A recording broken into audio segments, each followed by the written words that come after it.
Dios le bendiga. Estamos avanzando en nuestro curso de neumatología, en el cual estamos estudiando al Espíritu Santo a través de la Biblia, ¿no? Como el Espíritu Santo es presentado y enseñado a través de toda la Biblia.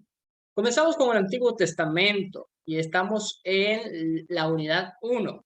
Y en la unidad uno estamos estudiando la perspectiva bíblica. Así que ahora nos toca empezar con el Nuevo Testamento y específicamente con los Evangelios y Juan. En esta clase grabada solamente vamos a ver los Evangelios sinópticos y el próximo miércoles ya vamos a estar estudiando Juan. Así que comencemos con nuestra lección. Aquello que de algún modo recibió alusiones más bien veladas en el Antiguo Testamento, la persona y obra del Espíritu Santo encuentra su más clara y completa revelación en el Nuevo Testamento. Al igual que con la comprensión de la deidad del Mesías y el advenimiento del mundo, en el nuevo pacto se despliega toda la personalidad del Espíritu Santo y su divinidad, como en otras percepciones de la realidad de Dios. La experiencia y la doctrina de Dios no es un invento del Nuevo Testamento, sino la coronación o maduración de un proceso de comprensión que arranca desde el Antiguo Testamento. A pesar de que en los últimos tiempos del reino de Judá, especialmente durante el periodo intertestamentario, desde Malaquías, la fe de Israel se tornó algo fría y formal. La experiencia y la idea del Espíritu Santo de Dios se mantuvo viva. De otro modo, no se comprende cómo los escritores del Nuevo Testamento la desarrollaron desde una primera hora. La secta de los esenios, por ejemplo, una de las expresiones más radicales del judaísmo previo al advenimiento de Jesús, sostenía conceptos interesantes en cuanto al Espíritu. Voy a mandarles, ahorita que recuerdo, un PDF y lo voy a subir a la plataforma para que usted pueda leer un poco más sobre los esenios. Dice, pero sin la percepción, perdón, sin la precisión que presentan los escritores del Nuevo Testamento. Los monjes del Qumran creían en la existencia de dos espíritus en pugna, el espíritu de bien y de la verdad y el espíritu del mal o de la mentira. Dios les había dado a estos espíritus la capacidad de operar en los seres humanos por algún tiempo, cuando librarían una batalla final en los corazones humanos. El espíritu bueno o espíritu santo era, pues, tanto una posesión presente como un don del futuro. Es uno de los textos esenios encontrados en el monasterio de Qumran, los himnos de la acción de gracia. El autor agradece a Dios por derramar su Espíritu Santo sobre él y le suplica que lo purifique por medio de él. No obstante, el concepto del Espíritu de Dios como una persona de la divinidad no está claro, a pesar de las muchas referencias al Espíritu Santo en los escritos esenios. Tenemos que esperar hasta el desarrollo de los escritos del Nuevo Testamento para un retrato más preciso de la persona y obra del Espíritu Santo. Y todo esto tiene que ver con el judaísmo del Segundo Templo, con la literatura apócrifa y con los rollos del Mar Muerto, ¿ya? Lo que más se destaca de toda la evidencia de los escritos del Nuevo Testamento es el hecho de que la obra principal del Espíritu Santo es llamar la atención sobre Dios, el Hijo, y representarlo y glorificarlo. Su actividad vivificadora y su venida en poder están ligadas plenamente a la enseñanza redentora sobre el Mesías. Por ejemplo, hay algo que se discute, bueno, no se discute, pero hay algo que se habla a veces. Quizás usted no pueda estar de acuerdo o quizás sí. Pero algunas personas no están de acuerdo en que se debe de adorar o orar al Espíritu Santo, ¿ya? Y la cuestión es esa, tiene que ver con eso, y es que el Espíritu Santo te guía al Hijo, te guía al Hijo, te guía a orar al Hijo, a pedir en el nombre del Hijo, y ese es el orden realmente bíblico. Ahora, en nuestro ambiente pentecostal normalmente no lo hacemos así, casi. A veces oramos al Espíritu Santo, el Espíritu Santo ven, desciende, y oramos al Espíritu Santo. Entonces, no es que esté en pecado uno o algo por el estilo, pero debemos de reconocer que sí, por el Espíritu Santo nos está guiando a Jesús. Entonces, una forma de orar más, digamos, concreta y correcta, así quizás sería: Jesús, manda tu Espíritu, bautízanos con tu Espíritu Santo, porque el que está bautizando con el Espíritu es el Hijo, no es el Padre. El Hijo, el Espíritu Santo nos bautiza en el cuerpo del Hijo, de hecho, no al revés. Um, Jesús nos bautiza con su Espíritu. Entonces, si en alguna ocasión usted escucha a alguien hablar sobre esto, pues no se ponga en contra de esta persona. Realmente no está diciendo nada incorrecto. Realmente el Espíritu Santo, este trabajo del Espíritu, es guiarnos al Hijo. Entonces, yo no voy a decir que si usted obra el Espíritu está en pecado, pero sí debo de decirle en que el Espíritu realmente nos está guiando al Hijo. Así que sería mejor hacer eso. Toda la acción del Espíritu, según el Nuevo Testamento, está suspeditada en la acción del Mesías, Jesús. De hecho, no se ve al Espíritu Santo entrar plenamente en actividad hasta que Cristo muere en la cruz. Resucita con poder y asciende a los cielos y deja a su iglesia con una misión para cumplir. Es así como el Espíritu Santo se presenta esencialmente en los escritos del Nuevo Testamento como el otro Jesús, el Espíritu de Jesús o el Espíritu de Cristo. Entonces, yo estaba confundiendo en algunas ocasiones por qué se le llamaba el Espíritu de Cristo o el Espíritu de Dios. Me confundí un poco. Y bueno, se llama Espíritu de Cristo esencialmente por esto, porque Él es el otro Jesús, y no es que es Jesús solo, ¿no? No estamos hablando de eso. Sino que el Espíritu Santo, la tercera persona de la Trinidad, está ejecutando la misión del Hijo, está continuándola, ¿no? En este caso con la iglesia. Los evangelios sinópticos. De algún modo, los evangelios sinópticos, Mateo, Marcos y Lucas, que encabezan la colección de los escritos inspirados del Nuevo Testamento, sirven como testimonio de cierre de la comprensión veterotestamentaria del Espíritu y de la apertura de una nueva comprensión. El testimonio de los sinópticos, que presentan la vida y la enseñanza de Jesús, opera como una suerte de preparación para la inminente era del Espíritu. Los sinópticos tratan, pues, la transición entre todas las evidencias del Antiguo Testamento y la nueva dispensación inaugurada con el advenimiento del Mesías. Los evangelios, y especialmente Lucas, atestiguan también la continuidad de la unción del Espíritu Santo en los dos testamentos. Hay un libro, se los voy a conseguir ya que estamos en neumatología, de este autor. Permítanme un momento. No sé si lo pueden estar viendo. Si usted habla inglés, no me aparece. Vamos a ver. Roger. No me aparece. Bueno, hay un libro que yo se los voy a mandar, lo voy a conseguir, que se llama La teología carismática de Lucas por Roger Stronstadt. Yo soy malo con el inglés, ese es el problema. Bueno, no me aparece. Importa. La teología carismática de Lucas por Roger Stronstadt, y justamente el libro no lo tengo acá. Lo pueden encontrar en Amazon y yo se lo recomiendo que lo compren. En este libro, el autor, que es pentecostal, obviamente nos está hablando cómo Lucas tiene una comprensión neumatológica del Espíritu un poco diferente a la de Pablo.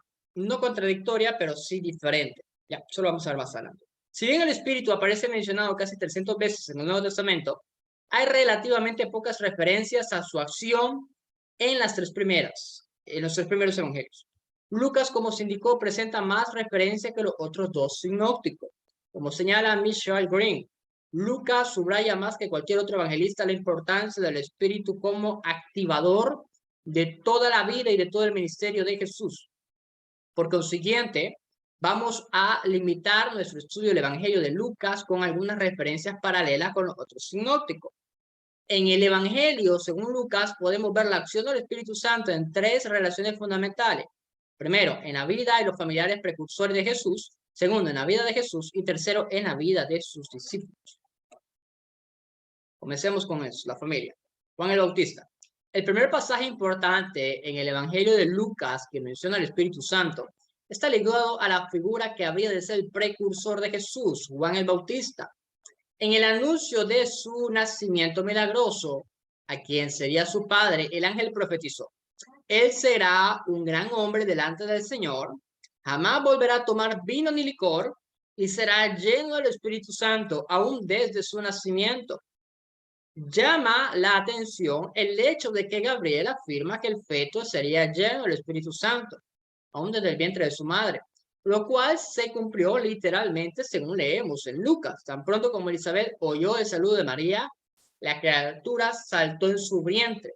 Entonces Elizabeth, llena del Espíritu Santo, exclamó: De este modo, aún en estado fetal, Juan el Bautista comenzó a testificar a favor del recién concebido Jesús. Por otro lado, queda claro de que el Espíritu puede tomar el control de un ser humano desde el comienzo mismo de su existencia como tal. Y es lo que yo le digo, que el Espíritu Santo es soberano. Además, si esto es así, esto es prueba clara que para Dios somos seres humanos completos. Desde el momento mismo de la concepción, si el Espíritu Santo puede llenar de poder a un ser humano en estado fetal, entonces el aborto es un crimen horrible. Ustedes saben que es abominación. Elizabeth, ella es la segunda personaje que según Lucas experimenta la llenura del Espíritu. Pues llena del Espíritu de tal manera que declaró, bendita a María y a su Hijo Jesús. El discernimiento espiritual que le dio el Espíritu es notable y de una magnífica y una magnitud teológica superlativa. En su bendición, Elizabeth califica a María como la madre de mi Señor. Mire, a mí me gusta hablar de varios temas mientras estoy cursando el curso porque son a veces temas que salen y sé que son temas que pertenecen a otros cursos, pero me gusta hacer referencia. Decir que María es la madre de Dios no está mal. Decir que María es la madre de Dios no es algo que pertenece exclusivamente a la Iglesia Católica Romana. Es que María era la madre de Dios, eso era Dios. No está mal. Entonces hay gente que dice, no, mira, es que María no era la madre de Dios, era la madre de Jesús. Porque María, está diciendo que María existió desde antes que existiera el Padre. No estamos diciendo eso. Estamos diciendo que María era la madre de Jesús y Jesús es Dios. Listo. Sencillo. No hay por qué complicarse. De este modo, no solo confirma la fe de María, sino que proclama en términos inequívocos su propia convicción. Ahora, decir que María fue virgen perpetuamente, eso ya es catolicismo romano. Paréntesis. En cuanto al carácter sobrenatural de la criatura que se movía en el seno de su parienta, que le visitaba. Todo esto resultó de la inspiración profética que se manifestó en ella como resultado de la llenura del Espíritu. Lo de Elizabeth se constituye de este modo en la primera declaración mesiánica formal en la relación con Jesús. Mire que las mujeres tuvieron un ministerio muy activo y es de un rango teológico casi tan alto como la declaración más tardía de Tomás, el apóstol. El título señor, perdón, ya estoy hablando como boricua, en griego curio, es típicamente mesiánico. Solo con la asistencia del Espíritu pudo Elizabeth saber que María iba a ser la madre carnal del Mesías. Hablando de María, el tercer personaje en los episodios inaugurales de Lucas es María. Parece evidente que la experiencia de la llenura del Espíritu Santo que experimentó Elizabeth y su poderoso testimonio mesiánico provocó en María el mismo resultado. Ella ya sabía que el ser que alojaba en su seno no solo era el Mesías prometido y esperado, sino que era divino, ¿no?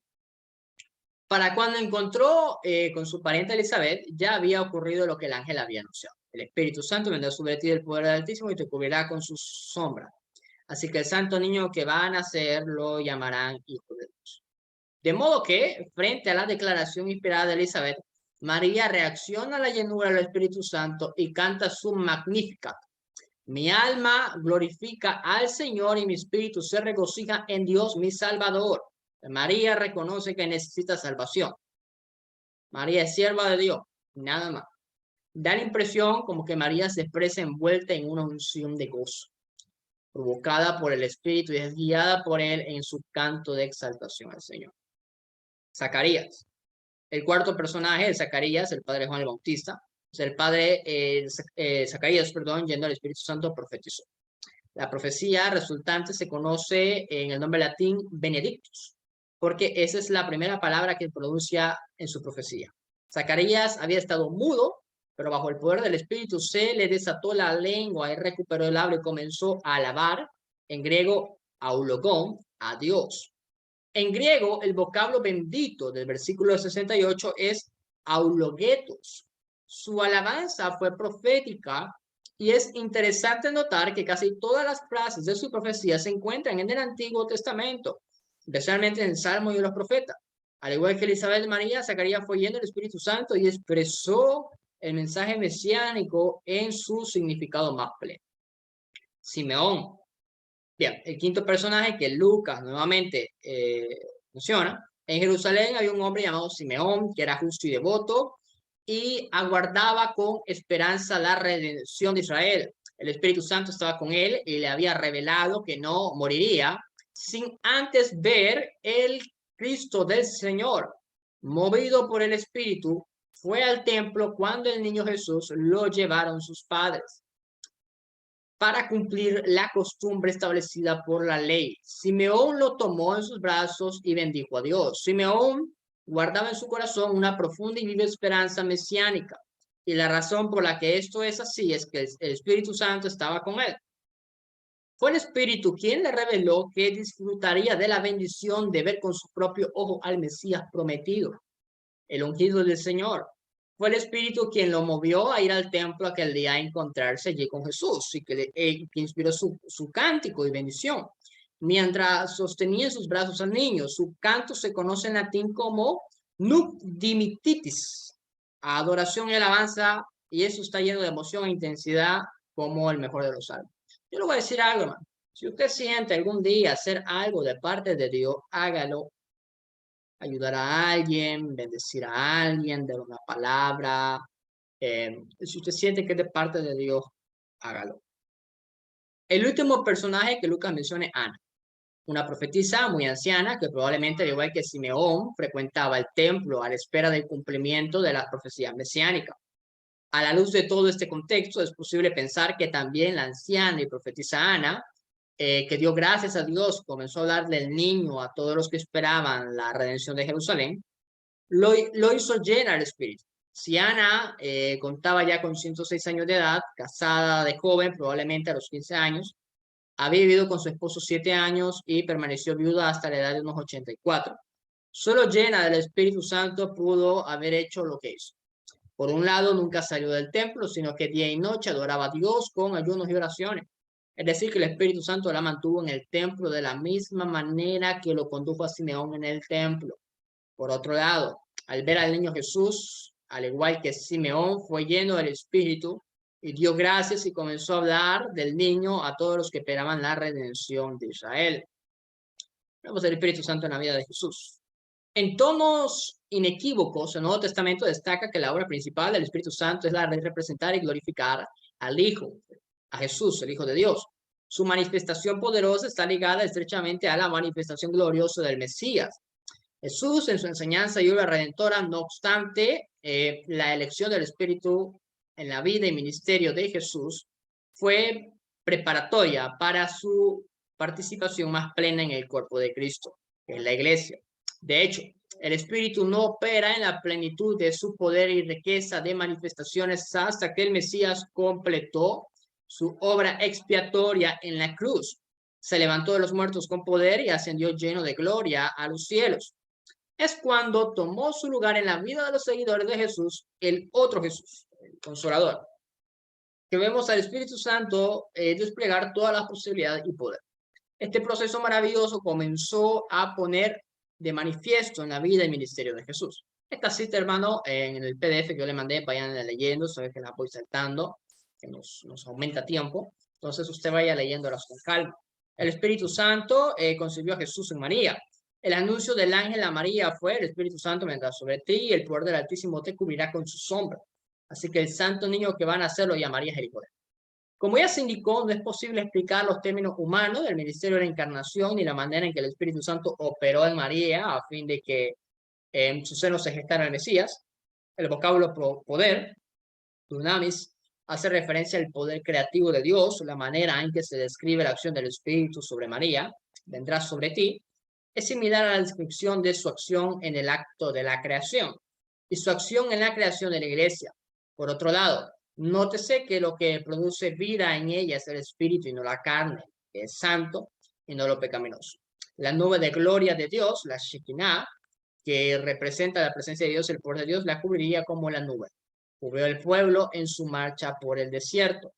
El Espíritu Santo se manifestó en el bautismo de Jesús. Uno de los primeros pasajes importantes del Nuevo Testamento que se menciona el Espíritu Santo en relación al bautismo del Señor en Lucas 3, 16 y 17. Con este acto revelador, Jesús da comienzo al ministerio público. El bautismo de Juan era expresión de arrepentimiento para el perdón de los pecados. Se trataba de un ritual de purificación que actuaba como una especie de sello para la transformación espiritual de quienes se bautizaban. Ahora, ¿por qué se bautizó Jesús si él no conocía pecado? ¿Por qué se bautizó Jesús si él no conocía pecado? Esa es una muy buena pregunta. Esta fue la objeción que el propio Juan le planteó, a lo cual Jesús respondió, dejémoslo así por ahora, pues nos conviene cumplir con lo que es justo. En este caso, lo justo era la identificación total con la humanidad pecadora, incluso asumiendo sus pecados, pecados que él no había cometido. Entonces, esto lo estamos estudiando en el curso de Panorama del Nuevo Testamento, cuando estamos hablando de la justificación y la fe. Recuerde, está tomando nuestro lugar. Jesús es nuestro sustituto. Entonces, como Jesús es nuestro sustituto, nos está reemplazando también en el bautismo. El relato bíblico indica que cuando él emergió del agua, el Espíritu Santo descendió sobre él en forma corporal como paloma. Solo Lucas menciona el detalle de que mientras oraba se abrió el cielo. Lucas menciona con frecuencia a Jesús orando. La expresión se abrió el cielo indica dramáticamente que hubo una irrupción de lo trascendente en lo inmanente, de lo sobrenatural en lo natural. Es el contexto de esta experiencia que según Lucas el Espíritu Santo bajó sobre él en forma de paloma. Este fue el fenómeno visible. Lucas lo destaca al decir que fue en forma corporal y como paloma. Pero también el texto indica que se oyó una voz del cielo que decía, tú eres mi hijo amado, estoy muy complacido contigo. Este fue también un fenómeno audible. De este modo, a través de las manifestaciones perceptibles por medio de lo sensible, vista y oído, el Espíritu Santo dio testimonio de que Jesús era el Mesías anunciado y esperado, el Hijo de Dios. Así fue dotado y capacitado para poder llevar a cabo la obra redentora que tenía por delante Jesús. Fue lleno del Espíritu y con ello recibió poder y autoridad necesaria para el cumplimiento de su misión. A su vez, este influjo fresco del Espíritu Santo profundizó en Jesús su conciencia mesiánica y lo reveló como el Hijo de Dios. La Trinidad se manifestó plenamente en su bautismo de Jesús, que constituyó una entrada formal en su ministerio mesiánico. Jesús comienza su ministerio con la bendición y aprobación del Padre y con el poder del Espíritu Santo sobre él. Y vamos a ver un video, ahorita que me acuerdo. Permítanme un momento. Vamos a hacer un video, pero lo vamos a ver al final. Pero lo quiero buscar ahora. Es un video sobre la Trinidad.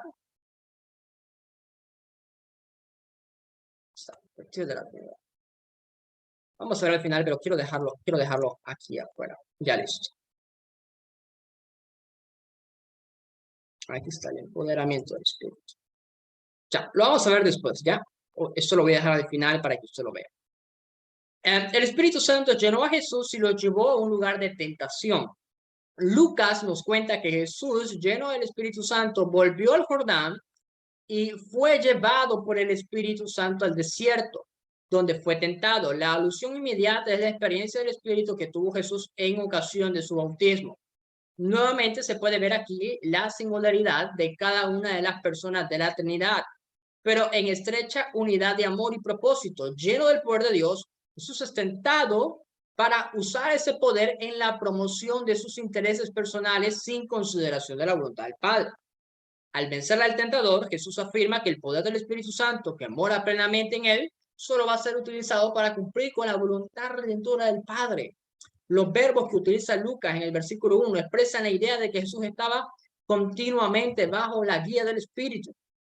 Es interesante notar también que en este versículo el Espíritu es mencionado 2 veces, lo cual expresa su protagonismo en estos primeros pasos de la vida ministerial de Jesús. De hecho, el Espíritu estuvo junto a él a lo largo de 40 días en que fue tentado por el diablo. La tentación de Jesús fue una lucha entre lleno del Espíritu y el engañador de los seres humanos, el diablo. El Espíritu Santo lleva a Jesús a Galilea para comenzar su ministerio. Lucas indica que Jesús regresó a Galilea en el poder del Espíritu y se extendió su fama por toda aquella región. Lucas no nos ofrece información sobre qué pasó entre las tentaciones en el desierto y el ministerio de Jesús en Galilea.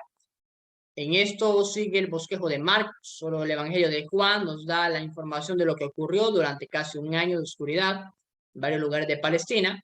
Lo que afirma Lucas es que Jesús inicia y desarrolla su ministerio en Galilea con 3 características notables.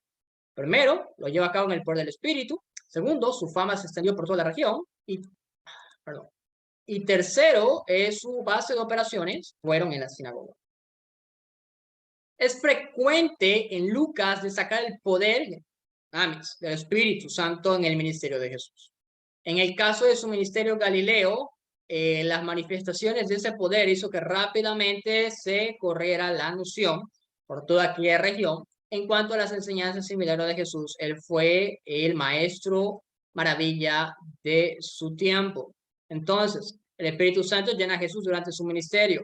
Una y otra vez Lucas destaca el papel en el desempeño de Jesús. Ya en su discurso inaugural en la sinagoga de Nazaret, Jesús cita Isaías 61, el Espíritu del Señor está sobre mí, por cuanto me ha ungido. Jesús se aplica el típico lenguaje mesiánico de Isaías a sí mismo. Con él se había inaugurado la era mesiánica. El pasaje de Isaías describe adecuadamente el concepto de que Jesús tenía una misión y un mensaje. Más tarde, en ocasión del regreso de los 70 y los discípulos de la misión que les había confiado, Jesús estalla en una oración de alabanza y acción de gracias. En aquel momento, Jesús, lleno de gracia por el Espíritu Santo, dijo: Te alabo, Padre, Señor del cielo y de la tierra, porque habiendo escondido estas cosas a los sabios e instruidos, se las has revelado a los que son como niños. Sí, Padre, porque esta fue tu voluntad. El gozo santo de Jesús es el resultado directo de la unción del Espíritu Santo. Bien, vamos a hacer una pausa acá y vamos a ver el video. Vamos a aprovechar. Vamos a ver el video que quiero mostrarles. Esto es de un teólogo en teología filosófica, Bruce Ward. ¿Ya? Voy a apagar mi cámara para que usted... Voy a desconectar mi audífono porque creo que estoy conectado con mis audífonos para que usted pueda ver el video con toda tranquilidad. La doctrina de la Trinidad afirma que solo hay un Dios, pero 3 expresiones personales de esa naturaleza única de Dios. Esa naturaleza es la naturaleza poseída por el Padre, por el Hijo y por el Espíritu. Y aún así, Padre, Hijo y Espíritu son distintas expresiones, distintas personas que expresan esa divina naturaleza de forma distintiva. Y la forma más básica en la que el Padre, Hijo y Espíritu son distintos entre sí es lo que en ocasiones se denomina como eternas relaciones de origen, donde el Padre, por origen, es no engendrado, nada hizo que existiera, pero el Hijo es eternamente engendrado del Padre. Pero luego el Espíritu, nuestro foco ahora, el Espíritu procede del Padre y del Hijo, como fue afirmado en la tradición occidental. En Constantinopla, en el 381, los padres capadocios Gregorio de Nisa, Gregorio Nacianceno y Basilio el Grande solo se refieren al Espíritu Santo procediendo del Padre. Esa es la frase usada en Juan capítulo 15, versículo 26, pero luego la tradición occidental creyó que realmente el testimonio de la Escritura ampliamente indica que como el Espíritu es enviado al mundo en Pentecostés, tanto por el Padre e Hijo, es mejor entender entonces la procesión eterna del Espíritu en cuanto a procedente del Padre y del Hijo. Esa es la base ontológica, pues, para afirmar de lo que quiero hablar a continuación, y esto es lo que el Espíritu siempre obra de una manera que respalda al Hijo, quien se somete a sí mismo al Padre. Eso está arraigado en estas relaciones eternas de origen. El Padre engendra al Hijo, así el Hijo es hijo del Padre, y en que Él se somete al Padre, pero el Espíritu, del Padre y el Hijo, se somete, por decirlo, sosteniendo al Hijo, pero el Hijo entonces continúa estando en sumisión al Padre. Entonces hay una forma muy clara en la que la manifestación exterior de esas relaciones eternas de origen es indicada en las maneras en las que Dios obra en el mundo. El Padre como diseñador, el Hijo como implementador, pero ahora el Espíritu como aquel que empodera al Hijo en llevar adelante la obra que Él realiza. Y realmente la primera manera significativa en la que vemos esto en la Biblia es cuando el Espíritu desciende sobre el Hijo en su encarnación. Es interesante que aunque el Hijo es plenamente Dios así como plenamente hombre, esto es nuestra doctrina ortodoxa de Cristología, es la convicción de que hay una persona, la segunda persona de la Trinidad, el Hijo Divino, que asume una naturaleza humana en la encarnación a través de la obra del Espíritu Santo en María, para realizar el milagro de la unión de una naturaleza humana con la naturaleza divina en Cristo. Y pensemos bien, Él ya es divino, Él tiene su propia naturaleza divina. ¿Por qué leemos en el Antiguo Testamento sobre el Espíritu descendiendo sobre el Mesías? Por ejemplo, en Isaías 11:1-2, del tronco de Isaí brotará un retoño, un vástago nacerá de sus raíces, el Espíritu del Señor reposará sobre él, espíritu de sabiduría y de entendimiento, etc. O en Isaías 61, donde Jesús cita a Lucas 4, él dice que el Espíritu del Señor está sobre él, que el Espíritu lo empoderará para hablar la palabra del Señor, para profetizar, a pregonar el año del favor del Señor y el día de la venganza de nuestro Dios. Estos pasajes del Antiguo Testamento hablan de un día cuando vendrá el Mesías, pero Él tendrá el Espíritu sobre él. Aquí está mi pregunta: ¿cuál es el papel del Espíritu sobre el Dios hombre? ¿Qué puede añadir el Espíritu de Dios a la deidad de Cristo? Y desde luego la respuesta es nada. La deidad de Cristo es infinitamente plena. Entonces, ¿por qué el Espíritu desciende sobre él? Y debe ser el caso entonces que el Espíritu viene sobre él porque su rol, cuando él viene a asumir la naturaleza humana y luego vivir su vida como el segundo Adán, viviendo en el poder del Espíritu y llevando a cabo todo lo que él hace como un hombre empoderado por el Espíritu, entonces, ¿qué puede añadir el Espíritu de Dios a la deidad de Cristo? Nada. ¿Qué puede añadir el Espíritu a la humanidad de Cristo? Todo el poder espiritual que Él necesita, poder sobrenatural para realizar la obra que Él es enviado a realizar. Así que vemos en Jesús entonces su vida en el ministerio es guiada por la obra del Espíritu dentro de Él para capacitarlo a realizar la obra por la que está aquí. Permíteme darle algunos pasajes de ejemplo donde vemos esto. Entiendo que el Espíritu vino sobre Jesús en su concepción misma en María, de modo que leemos en Lucas capítulo 1, versículo 35, María había preguntado al ángel Gabriel, ¿cómo podrá suceder esto? ¿Cómo puedo ser la madre del Mesías, puesto que soy virgen? Y el ángel Gabriel le respondió, el Espíritu Santo vendrá sobre ti, y el poder del Altísimo te cubrirá con su sombra. Así que al santo niño que va a nacer lo llamarán Hijo de Dios. El Espíritu Santo obraría llevando a cabo la encarnación, la unión de las naturalezas humana y divina juntas, pero creo que esto ocurre también cuando el Espíritu Santo vino sobre el Hijo, sobre Jesús, fue en su concepción. Recordemos el precursor del Mesías, Juan el Bautista. Tenía el Espíritu desde el vientre de su madre. En Lucas 1:15 vemos eso. De modo que el argumento es, ¿por qué no el Mesías? Si el precursor del Mesías tiene el Espíritu antes de nacer, ¿por qué no el Mesías? Y también entendemos que, si él no tiene el Espíritu, entonces la única forma en que podemos dar cuenta de la no pecaminosidad de Cristo, según entiendo, es apelando al hecho de que llevaría su vida a partir de su deidad. Considero que eso es lo que creen muchos cristianos, que él vivió a partir de su naturaleza divina, y esa es la razón por la que nunca pecó, que es así como resistió la tentación, que es como realizó sus milagros, etc. Pero no creo que eso sea realmente lo que la Biblia enseña. Considero, en cambio, que él vivió a partir de su naturaleza humana, en cuyo caso el Espíritu era necesario para capacitarlo a fin de llevar una vida santa, ser obediente durante toda su vida. Y ciertamente creo que este es el caso. Ahora bien, no solo que él tenía el Espíritu para que su carácter fuera sin pecado y pudiera llevar una vida santa, resistiendo la tentación, sino que también efectuó sus milagros y llevó adelante su obra en el poder del Espíritu. Permítame mencionar de forma breve un par de versículos. Mateo 12:28. Jesús echa fuera un demonio, y realiza un milagro que los fariseos no pudieron desafiar, y entonces dicen que él echa fuera este demonio por Belcebú, el príncipe de los demonios. En otras palabras, hiciste eso por el poder de Satanás. Jesús responde en Mateo 12:28, si expulso a los demonios por medio del Espíritu de Dios, eso significa que el reino de Dios ha llegado a ustedes.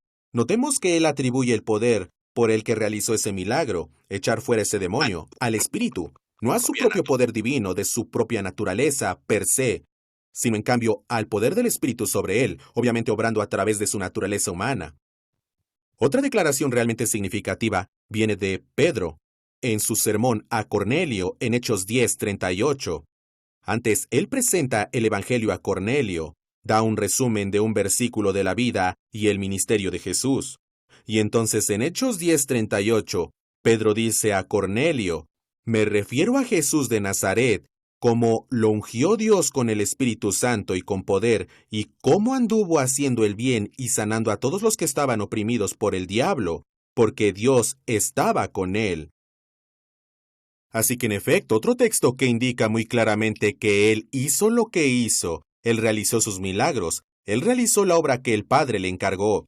Él fue el buen hombre que él era por medio del poder del Espíritu.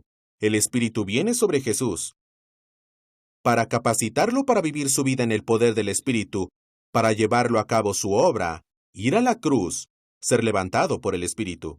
Y luego, Jesús dijo en el fin mismo de su vida, les conviene que me vaya, porque ¿por qué les convendría eso a los discípulos?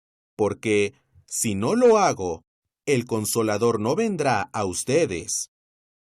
El libro de Hechos, cuando el Espíritu es enviado en Pentecostés, es significativo por muchos motivos, pero uno de ellos es este, que el Espíritu mismo que había empoderado a Jesús para vivir su vida, resistir la tentación, obedecer al Padre, lograr la obra asignada a Él, ese mismo Espíritu es ahora dado a sus discípulos y a todos aquellos que ponen su fe en Cristo. Cualquier persona que confíe solamente en Cristo para el perdón de sus pecados y su única esperanza para la vida eterna, entonces se vuelve receptora de ese mismo Espíritu, que entonces nos empodera para acudir a la fe en Cristo y crecer en Cristo y oportunamente ser como Cristo al final, como predestinó el Padre, realizó el Hijo y el Espíritu realizará en el final. Amén. Entonces, aquí tenemos un claro ejemplo de todo lo que hemos estado hablando en estas lecciones. Entonces, quiero que pensemos en algo. Y fue algo de lo que me quedé pensando mientras estaba viendo el video con ustedes. Si Jesús hizo todo esto con el Espíritu, y Jesús dice que mayores obras haríamos con él, en su nombre, imagínense tanto poder que tenemos en el Espíritu Santo para hacer la misión de Dios. No tenemos excusa para no hacer la misión de Dios. Entonces, Jesús vence las enfermedades, los demonios, la muerte en virtud del poder del Espíritu que mora en él. Lucas 11:12, el mismo declara que expulsa a los demonios con el poder de Dios. Esto es lo que estamos viendo. Es interesante notar que Lucas 11 Jesús afirma que era el dedo de Dios, el poder de Dios, quien hacía la obra. Dios le estaba hablando a ellos. Lo que estos incrédulos acaban de ver era una demostración directa y clara del poder del Espíritu Santo. Rechazar la obra de Dios, calificar de lo malo, del bien último, llamar la mentira lo que era verdad, misma auténtica por la santidad absoluta, era una torpeza y pecado porque no podían tener perdón. Desconocer el hecho evidente de que el poder con el que Jesús obra, el poder del Espíritu Santo, es la expresión máxima de incredulidad y en consecuencia no tienen una posibilidad de arrepentimiento. El Espíritu Santo también participó en el sacrificio expiatorio de Cristo, cuando Él se ofreció a sí mismo sin mancha a Dios por todos nosotros, coronando así su obra redentora. El Espíritu obró presente, acompañándole y sosteniéndole. El Espíritu Santo en la vida de los discípulos. El doble bautismo. Esta acción fue anticipada por Juan el Bautista. El Espíritu obró en Juan el Bautista, quien anunció que Jesús bautizaría con el Espíritu Santo y con fuego a sus seguidores. De manera clara, el precursor de Jesús declaró: yo los bautizo a ustedes con agua, pero el que está por llegar es más poderoso que yo, a quien ni siquiera yo merezco desatarle la correa de sus sandalias. Él lo bautizará con Espíritu Santo y fuego. En estas palabras, Juan está haciendo referencia al bautismo de la experiencia de los frutos de los discípulos de Jesús. Bautismo en el Espíritu Santo. Por un lado, el texto menciona que el Señor bautizará con el Espíritu Santo. Aquí el énfasis cae sobre quién es el que bautiza y con el que bautiza. Quien bautiza es el Mesías. Y él sumerge a los suyos en algo. No en algo, perdón, como agua o el caso del bautismo de Juan, sino en alguien, el Espíritu Santo. Esta inmersión en el Espíritu se refiere a la experiencia maravillosa de su llenura en conformidad con su promesa. Ahora voy a enviarles lo que les había prometido, pero ustedes quédense en la ciudad hasta que el poder venga a lo alto. El Espíritu en el que somos inmersos en nada menos que el Espíritu de vida, en el Ruach. La promesa del Espíritu es la promesa de vida. El Espíritu sopla la vida de Dios en el ser humano. Cuando el Espíritu Santo entra a la vida, esta se torna una nueva. Él también es el poder del Espíritu. El Espíritu Santo es el Espíritu del poder de Dios. Cuando el Espíritu Santo entra a la vida, esta se torna poderosa. Además, Él es el Espíritu creador. El Espíritu es el que hace del caos el cosmos y produce orden en el desorden. Bueno, veamos que el Espíritu Santo es creador. Bautismo con fuego. Por otro lado, el texto menciona que el Señor bautizará con fuego. Aquí el énfasis cae sobre una cosa y la pregunta que le corresponde es, ¿qué? ¿Con qué cosa bautiza Jesús a sus seguidores? El texto responde, con fuego. El fuego produce luz. El Espíritu es una luz guiadora que nos lleva a la verdad y nos conduce con Dios. Cuando el Espíritu Santo entra a la vida de este encuentro en su camino, además el fuego produce calor, el Espíritu es calor, el Espíritu es llama que consume falso y deja lo verdadero, el Espíritu llama al templo, fortalece y limpia. Cuando el Espíritu Santo entra en la vida de las personas. Ahora, en este punto, Stanley Horton no estaría de acuerdo con Pablo Deiros.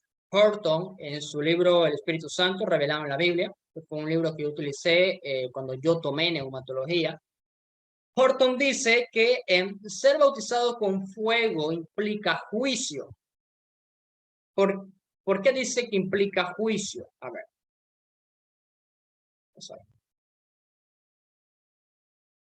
¿Dónde está? Vamos a ver si Mateo 3:11. Estoy en Génesis. Mateo 3:11. Ya.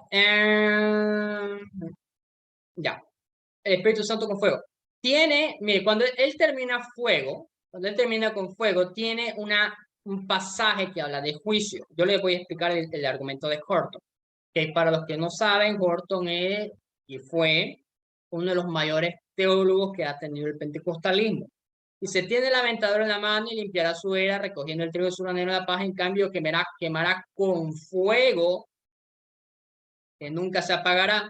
Entonces, aquí en Mateo, o Juan en este caso, que es el que está hablando, entonces está hablando de juicio, ¿no? Y aquí hay de nuevo fuego. Entonces, en el contexto de este pasaje, nosotros vemos que el fuego no tiene una relación de purificación en el creyente, ¿no? Porque el fuego ha sido una metáfora bastante relacionada con Dios. Pero en el contexto de este pasaje, fuego tiene que ver con juicio, ¿ya? Él los bautizará con Espíritu Santo y con fuego.